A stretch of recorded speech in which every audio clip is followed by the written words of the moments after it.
अस्सलाम वालेकुम, मेरा नाम डॉक्टर अहमद एयाज़ है। मैं consultant nephrologist Sahiwal teaching hospital और वामिक हॉस्पिटल से मुंसलिक हूँ।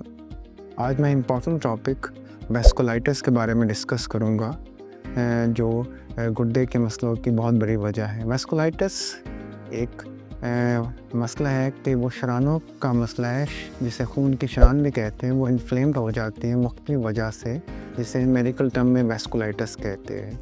ये वैस्कुलाइटिस बेसिकली 3 किस्म के होते हैं: लार्ज वेसल, मीडियम वेसल और स्मॉल वेसल। इसका मतलब है कि जो छोटी शरान है उसको हम स्मॉल वेसल कहते हैं, मीडियम वेसल जो मीडियम शरान है, और लार्ज शरान को लार्ज वेसल कहते हैं।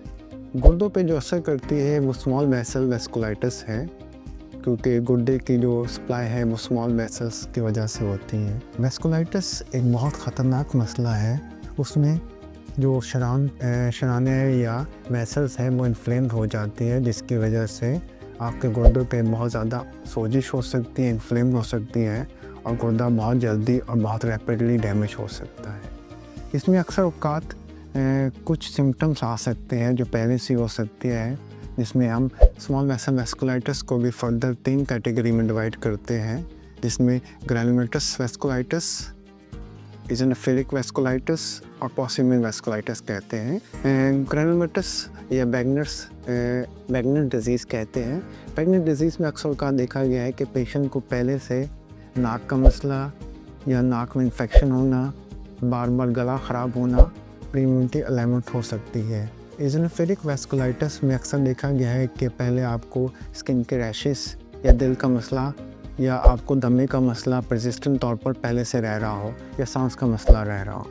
ये पहले अलामत हो सकती है, लेकिन वैस्कुलाइटिस अक्सर औक़ात बगैर किसी अलामत के एकदम ही आपके गुर्दे और जिस्म को असर करता है। इसमें एकदम आपका गुर्दे में इन्फ्लेमेशन शुरू हो जाती है, एकदम ट्रिगर होने की वजह से, जिसकी वजह से मुख्तलिफ़ किस्म के सिम्टम हो सकते हैं, जैसे पेशाब एकदम बंद हो जाना या बहुत कम हो जाना, पेशाब में पेप्सी रंग का, जिसे हम कोला कलर यूरिन भी कहते हैं, वो आना शुरू हो जाना, बहुत ज़्यादा जिस्म में सोजिश हो जाना, ब्लड प्रेशर बहुत ज़्यादा बढ़ जाना, गुदगुदी हो जाना, झटके लग जाना, जिस्म पे ख़ास तौर पर टांगों पर रैश बन जाना।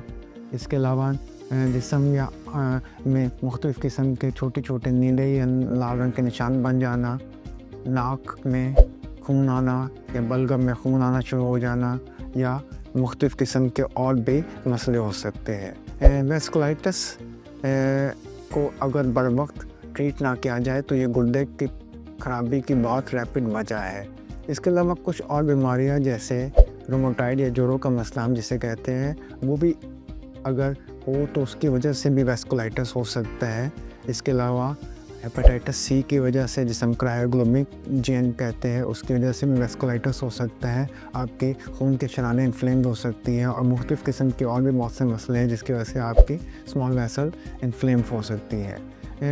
अगर ये मसले हैं तो इसमें आपको रैपिड इलाज करना चाहिए, क्योंकि अगर इन मरीज़ों में गुर्दे का बर वक्त इलाज किया जाए तो गुर्दा रिकवर हो सकता है और वापस की तरफ जा सकते हैं। तो अगर आपको सिम्टम्स आ रहे हैं, जैसे पेशाब में कोला कलर यूरिन आ रहा है, पेशाब में बहुत ज़्यादा खून आ रहा है, ब्लड प्रेशर बहुत ज़्यादा आ रहा है और जिस्म में सोजिश हो रही है, अगर आपको पहले कोई भी किस्म की बीमारी है, सडनली आपके पेशाब में खून आने लग जाए या कोला कलर का यूरिन आना शुरू हो जाए, ब्लड प्रेशर बहुत ज़्यादा होना शुरू हो जाए, तो आपको फ़ौरन अपने नेफ्रोलॉजिस्ट या अपने गुर्दे के टेस्ट कराने चाहिए, क्योंकि अगर आपको ये वैस्कुलाइटिस का मसला है तो इसका बर वक्त इलाज करके आपको गुर्दे को बचाया जा सकता है, आपकी सेहत को भी बेहतर किया जा सकता है। तो अगर आपको सिम्टम्स आ रहे हैं और आप बिल्कुल नॉर्मल हैं, कोई मसला पहले नहीं, और सडनली आपको पेशाब में कोला कलर यूरिन आना शुरू हो गया है, ब्लड प्रेशर ज़्यादा आना शुरू हो गया है, तो आपको अपने नेफ्रोलॉजिस्ट या अपने गुर्दे के डॉक्टर को दिखाना चाहिए, ताकि आपका बर वक्त और इलाज किया जा सके। अगर आपको या आपके किसी भी डिजीज़ को गुर्दे का मसला है तो नीचे दिए गए नंबर से कॉन्टैक्ट कर सकते हैं मुझसे कंसल्टेशन के लिए।